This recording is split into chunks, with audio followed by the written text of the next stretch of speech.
মিশকাত হাদিস নাম্বার 2। রাসূলুল্লাহ সাল্লাল্লাহু আলাইহি ওয়াসাল্লাম মসজিদে বসে আছেন।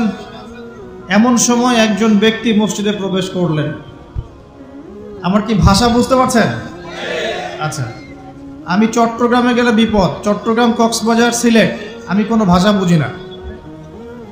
আমার ভাষা মানুষ বোঝে কিনা আমি তাও কনফিউজ থাকি। তো যাই হোক, আমি সরল বাংলায় বলার চেষ্টা করছি। আল্লাহ পাক বলছেন, হে মুমিনগণ। কারা মুমিন? উত্তর আছে হাদিসে জিবরিলের মধ্যে। জিবরাইল আলাইহিস সালাম মানুষের রূপ ধরে মসজিদ নববীর মধ্যে আসলেন এবং সাহাবীদের সামনেই আসলেন। সাহাবীদের সামনে মানুষের রূপ ধরে জিবরাইল আলাইহিস সালাম এই একবারই এসেছেন, ইতিহাসে একবার। এসে নবী সাল্লাল্লাহু আলাইহি ওয়াসাল্লামকে জিজ্ঞাসা করছেন 4টা প্রশ্ন। কয়টা প্রশ্ন? 4টা। 1 নম্বর জিজ্ঞাসা করছেন, ইয়া মুহাম্মদ, বলবেন সাল্লাল্লাহু আলাইহি ওয়াসাল্লাম, হে মুহাম্মদ সাল্লাল্লাহু আলাইহি ওয়াসাল্লাম, আখবিরনি আনিল ইসলাম, আমাকে ইসলাম সম্পর্কে বলুন। নবী সাল্লাল্লাহু আলাইহি ওয়াসাল্লাম বলছেন, ইসলাম হচ্ছে আনতা শাহাদা আল্লা ইলাহা ইল্লাল্লাহ ওয়া আন্না মুহাম্মাদান আবদুহু ওয়া রাসূলুহু। ইসলাম হচ্ছে এই সাক্ষ্য দেয়া যে আল্লাহ ছাড়া কোনো ইলাহ নেই এবং মুহাম্মদ সাল্লাল্লাহু আলাইহি ওয়াসাল্লাম আল্লাহর বান্দা এবং রাসূল। এটা হলো প্রথম, অর্থাৎ কালিমা লা ইলাহা ইল্লাল্লাহ। এর অর্থ হচ্ছে আল্লাহ ছাড়া আমি কারো বিধান মানতে পারবো না। কথা কি বোঝা যায়? আল্লাহ ছাড়া আমি কারো দাসত্ব করব না। আল্লাহ ছাড়া কেউ আমার রব নয়, কেউ আমার রিজিক দাতা নয়, কেউ আমার জীবন দাতা নয়, কেউ আমার মৃত্যু দাতা নয়, এমনকি আল্লাহ ছাড়া বিধান দেওয়ার মালিকও কেউ না। মুহাম্মদ রাসূলুল্লাহ অর্থাৎ আল্লাহকে পাওয়ার জন্যে যে তরিকা, মুহাম্মদ সাল্লাল্লাহু আলাইহি ওয়াসাল্লামের পথ পদ্ধতি অনুসরণ করতে হবে। এই তরিকার বাইরে অন্য কোনো তরিকা ফলো করা যাবে না।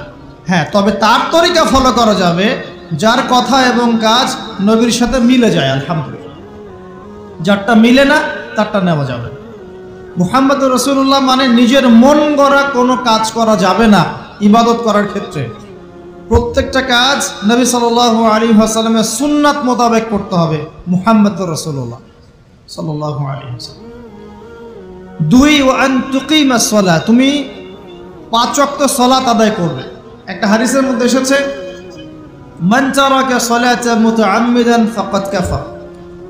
নবী সাল্লাল্লাহু আলাইহি ওয়াসাল্লাম বলেছেন, কোনো ব্যক্তি যদি, মুসলিম ব্যক্তি, ইচ্ছাকৃতভাবে তার উপর অর্পিত ফরজ নামাজ ছেড়ে দেয়, সে ব্যক্তি কুফরি করলো।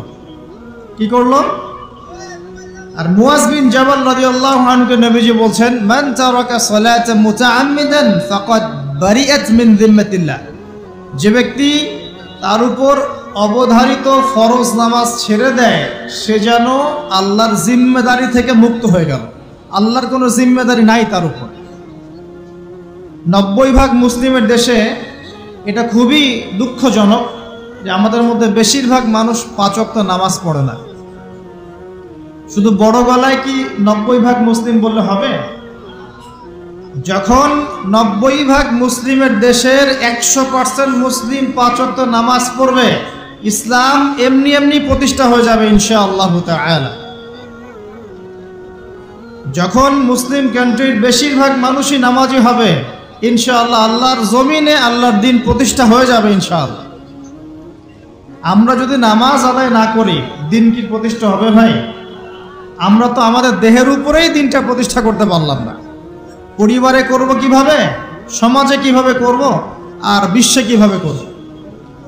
তবে আলোচনার একটা উদ্দেশ্য বলে দিয়ে থাকি, আগেই বলে দেই, ইসলাম দিয়ে পৃথিবী শুরু হয়েছে, নবী দিয়ে সভ্যতা শুরু হয়েছে, ইসলাম দিয়েই পৃথিবী শেষ হবে, নবী দিয়েই সভ্যতা শেষ হবে ইনশাআল্লাহ।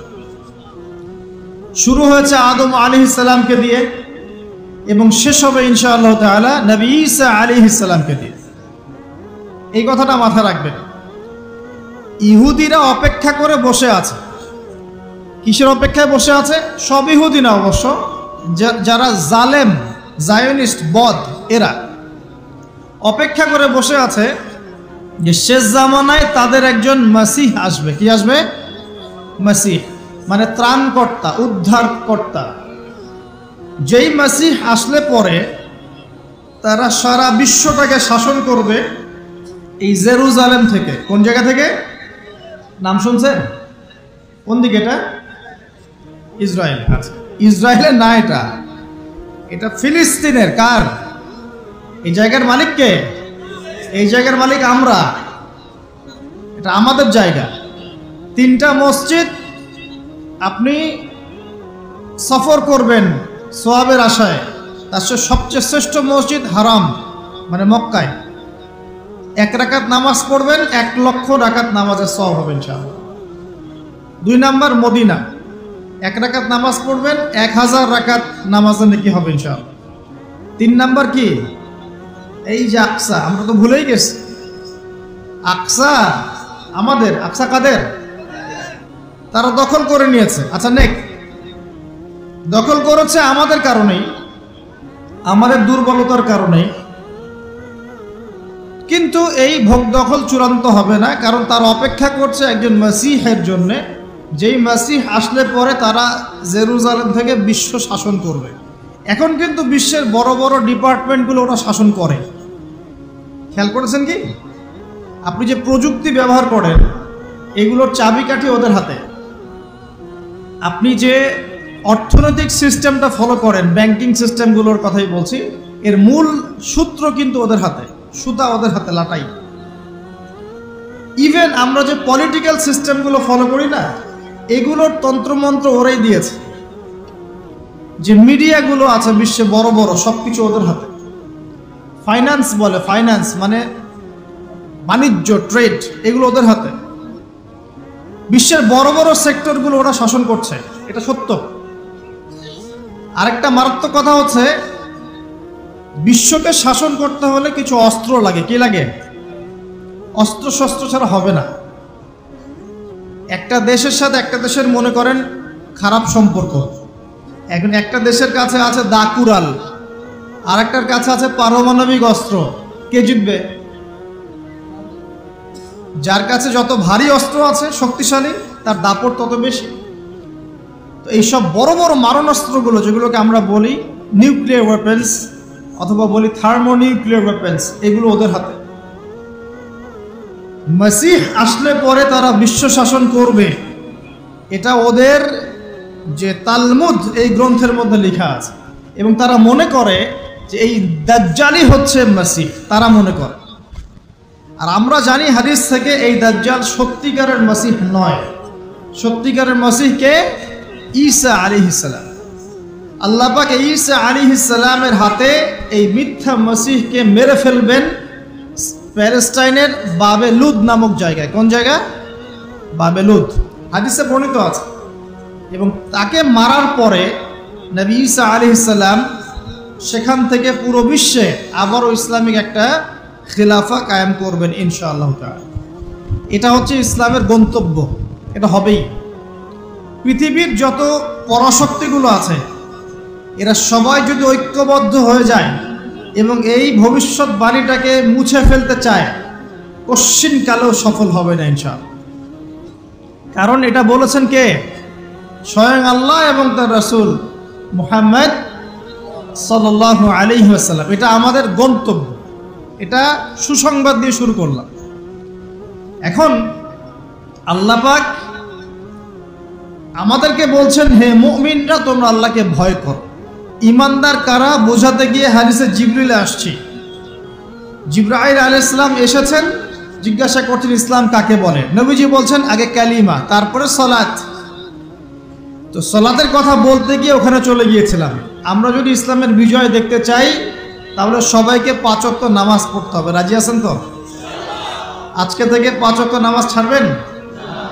স্পেশালি যুবক ভাই যারা আছো, তোমাদের তারুণ্য আছে, রক্তের উদ্যম আছে, তোমরা চাইলে অনেক কিছুই করতে পারো।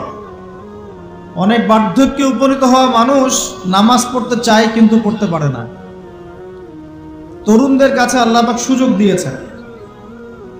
আর ইসলামের বিরোধী শক্তি যারা আছে তারা খুব ভালো করেই জানে কিন্তু যে ইসলামের বিজয়ে সবচেয়ে বড় ভূমিকা রাখতে পারে তরুণ সমাজ, যুবক সমাজ, যুব সমাজ, তরুণ প্রজন্ম। এ কারণেই তো দেখবেন তরুণ প্রজন্মকে তাদের উদ্দেশ্য থেকে সরিয়ে দেওয়ার জন্যে তারা আপনার সামনে অনেকগুলো